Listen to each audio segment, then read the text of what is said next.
Sir political इनडिसेंसी के जो examples हैं जिनके बारे में हम अभी बात कर रहे थे, इस पर आपका नुक्ते नज़र?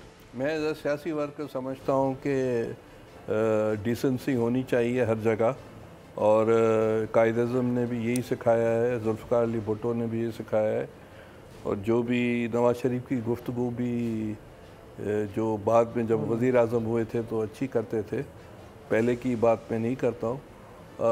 तो कहने का मतलब है कि जो पॉलिटिकल वर्कर्स को ट्रेनिंग एक ज़माने में जेलों में वर्कर्स को देते थे, या पार्टी के जो स्टडी सर्कल होते थे वो नहीं हो रहे हैं, और अब इंडिसेंसी और बड़ी जो है गंदी ज़बान इस्तेमाल हो रही है, वो फॉल बैक सब पर हो सकता है। बेहतर है कि डिसेंसी आए हर जगह, और ये बेहतर है। हिंदुस्तान में आप देखेंगे कि वो डिसेंसी अभी स्टिल एग्जिस्ट करती है। तो पॉलिटिक्स के हवाले से भाई हम क्रिटिसाइज़ कर सकते हैं हर हिसाब से हिंदुस्तान पर, तो हमें भी सोचना चाहिए कि हमें डिसेंसी आनी चाहिए। इमरान खान ने अलबत्ता ये तबाही बर्बादी का जो पाकिस्तान में जो ये कल्चर इंट्रोड्यूस उसी ने करा है। अगर सियासी तौर पर देखा जाए, तो मैं पढ़ता रहता हूँ, लिखता रहता हूँ, उस हिसाब से मैं कह रहा हूँ कि उन्होंने स्टार्ट की है ये चीज़ें। अच्छा नदीम कुरैशी साहब, सर वक्त इंतहाई महदूद है, सवाल पर तवज्जो दीजिएगा, इधर उधर की जो है वो ज़रा इज्तनाब कीजिएगा। खान साहब ने ये जो अपनी ही सफ़ों में खुदकुश हमला किया है, कश्मीर को आज़ादी दिलाते दिलाते आज़ाद कश्मीर में रेफरेंडम का इनेकाद का ऐलान, सर कोई और अगर ये काम करने की सोचता भी तो उस पर बदतरीन गद्दारी के फतवे भी दे दिए जाते और उसके घर बार को जला करके और वहाँ उसकी ताज़ियाना बना दिया जाता। जनाब-ए-मन, पूछना ये था कि किसी इदारे से भी कोई आवाज़ आ रही है, ना किसी तरफ से मीडिया में ही कोई एतराज़ उठ रहा है? सर क्या यहाँ भी सब एक पेज पर है इन्वर्टेड कॉमास में? पहली बात, मैंने आपके हर सवाल का अपने ज़हन के मुताबिक, अपने मालूमात के मुताबिक बिल्कुल ठीक जवाब दिया है। अब आप समझते हैं कि आपके सवाल का जवाब मैं आपके मुताबिक दूं, ये मेरे लिए मुनासिब नहीं है। दूसरी बात, इमरान खान साहब ने कश्मीर की जुदागाना हैसियत के हवाले से जो रोल यूएनओ की असेंबली से लेकर और आज तक अदा किया, वो पूरी दुनिया और बिलखुसूस कश्मीरी जिनके लिए आप स्ट्रगल कर रहे होते हैं, अगर वही चीजों को डिसओन कर दे, आपकी स्ट्रगल फेक हो जाती है। जिनके लिए स्ट्रगल की गई, जिनके लिए आवाज बुलंद की गई, वो एक्नॉलेज कर रहे हैं।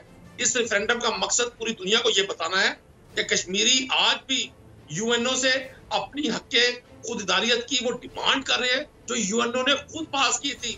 आज कश्मीरी पूरी दुनिया से ये मुतालबा कर रहे हैं, ह्यूमन राइट्स की तंजीमों से ये मुतालबा कर रहे हैं, इंटरनेशनल प्लेयर्स से ये मुतालबा कर रहे हैं, इंटरनेशनल ताकतों से ये बात मनवाना चाह रहे हैं कि उनकी तरफ भी तवज्जो दी जाए।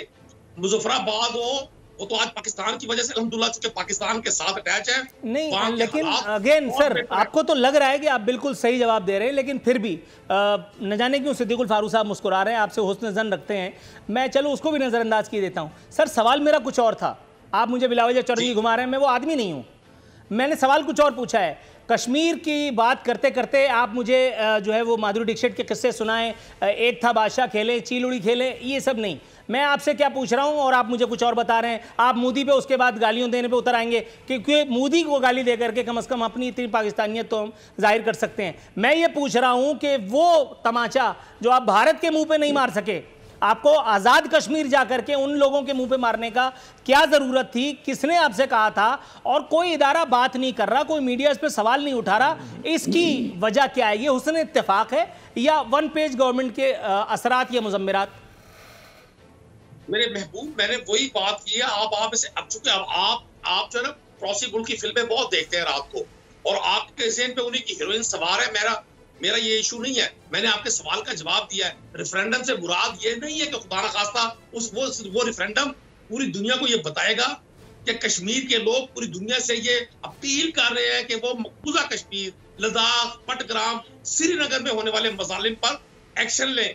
वो रेफरेंडम को पाकिस्तान की पॉलिटिक्स के हवाले से नहीं होगा, पाकिस्तान के इंटरनल मैटर के हवाले से नहीं होगा। लेकिन आजाद कश्मीर के लोगों से मकबूजा कश्मीर के लोगों का रेफरेंडम काहे के लिए? यही तो पूछ रहा हूँ।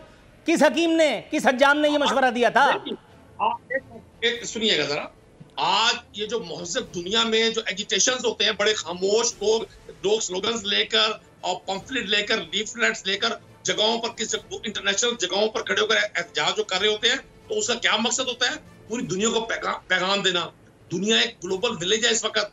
आप अपने प्रोग्राम से जब लाखों करोड़ों लोगों के ना सिर्फ लहू गरमा सकते हैं, बिल्कुल ठीक कहा सदीकुल फारूक साहब ने, आप आग लगा सकते हैं, बुझी हुई आग को बुझा सकते हैं, लगी हुई आग से और बॉम्बर लगा सकते हैं। तो ये जो रेफरेंडम होगा, ये भी एक पैगाम देगा पूरी दुनिया को कि कश्मीरी आज भी मुंतजर है यूएनओ की उस करारदाद के जिसमें उन्हें हक के खुददारियत दिया गया था। थोड़ा सा तवक्कुफ कीजिएगा, मैं आपकी तरफ आता हूं, सिद्दीकुल फारूक साहब थोड़ा खातिर जमा रखिए, मैं आपकी तरफ आता हूं। लेकिन इससे पहले मैं सेनेटर करीम ख्वाजा के पास जाता हूं। सर, मैंने कम तालीम हासिल की है या ये नदीम कुरैशी साहब PhD किए हुए हैं कि मुझे इनकी बातें समझ में नहीं आ रही। मैं इनका नाम पूछ रहा हूँ, ये मुझे शनाख्ती कार्ड नंबर बता रहे हैं। मैं इनसे ये पूछ रहा हूँ ये काम क्यों किया, ये मुझे बता रहे हैं इमरान खान साहब हैंडसम है। वजह क्या है? मैं कंफ्यूज आ गया। इस जो स्टेटमेंट जो है ना, जो आप पूछ रहे हैं इनसे, उस स्टेटमेंट जो मैंने समझी है, जो आज अखबारों में भी छपी है, उसका मतलब ये है कि आज़ाद कश्मीर वाले फैसला करें कि पाकिस्तान में रहेंगे या इंडिपेंडेंट हो जाएंगे। और ये क्या जवाब दे रहे हैं? अच्छा, जब पार्टीशन हुआ था ना, तो उस वक्त कश्मीर को छोड़कर दीगर जगहों से ये पूछा गया कि आप पाकिस्तान में रहेंगे या हिंदुस्तान में। ये साहब मौसूफ हमारे प्राइम मिनिस्टर कह रहे हैं कि भाई आप हमारे साथ रहेंगे या आज़ाद हो जाएंगे। ये तो हिंदुस्तान के भी आगे। नदीम कुरैशी साहब आप फरमाइएगा। देखिए, अपनी मर्जी की इंटरप्रिटेशन करना अखबार में लिखा पड़ा है, अखबार में आज की डॉन में पढ़े जाकर, आज की डॉन अखबार पढ़े। ये अपनी मर्जी की इंटरप्रिटेशन क्या होती है? आज छपा ये सब कुछ पब्लिक है। पाकिस्तान की शहरग है, पाकिस्तान नहीं, वो छोड़ दें, वो शहरग है, उस शहरग को काटने के लिए जो बयान दिया गया है उसके ऊपर आए ना, वो सब बातें मुझे सब पता है। असल में चुरंगियों पे घूम घूम के आपने ताजा बकरा ईद बनाई है, तो आपने छुरी चाकू बहुत देखे हैं। आपके ज़हन में वही शहर के काटना और वही खाल उतारने वाला सारी कैफियत आप पे तारी है। ये अगले हफ्ते तक आप दोबारा जब वेजिटेबल पे आएंगे तो आपकी चीजें ठीक हो जाएंगी। मैं आपको रिक्वेस्ट कर रहा हूँ, काइंडली ये मैसेज लोगों को सही पोजीशन में जाने। सर, मैं भी आपसे रिक्वेस्ट कर रहा हूँ, काइंडली लिल्ला, आपको अल्लाह रसूल का वास्ता, जब भी आए कम से कम एक आध सवाल का जवाब इखलाका नहीं दे जाएं यार। मतलब कोई दोस्ती यारी भी कोई चीज होती है, थोड़ा सा वेट कीजिए। आपकी तरफ आता हूँ सिद्दीकुल फारूक साहब। सर, इस एक मौजू को बिल्कुल ना छेड़ते हुए मैं स्ट्रेट जो सवाल आपकी खिदमत में अर्ज कर रहा हूं सर, क्योंकि इंतहाई मुख्तसर वक्त मेरे पास है। सर, नवाज शरीफ साहब ने एक मरतबा फिर वही किया है जिसके लिए वो मशहूर है। सब उन पर तबर्रा कर रहे हैं और शायद, बल्कि मुझे अगर ये कहने से अगर आप नाराज ना हो तो मैं कह भी देता हूं कि ठीक कर रहे हैं। सर, अजन जिंदाल, क्या नाम था उसका, सजन जिंदाल, उसको बुला करके मरी में गाने गा रहे थे। वो आया, अल्लाह मारा मोदी, वो आकर के माँ को साड़ी दे दी, उसको आम दे दिए। हालांकि उसकी पेटी में बम रख के दे देना चाहिए था, वो तो खैर चलो हुआ नहीं, हो सकता है मसरूफियत ज़्यादा हो। सर, ये अब इस वक्त ये जो हमदुल्ला नाम की ये इफरीत, ये बला है, वो किस कैपेसिटी में जाकर के नवाज शरीफ साहब से मिल रहा है? वो कौन है? वो तो एक मफरूर हैं जिनको यहाँ तलब कर रखा गया है। वो एक्स प्राइम मिनिस्टर 3 दफा नहीं 30 दफा रहे होंगे। उस एक आदमी का रिकॉर्ड अच्छा नहीं है हमदुल्ला का। वो किस कैपेसिटी में बाहमी दिलचस्पी, ये बाहमी दिलचस्पी क्या होती है?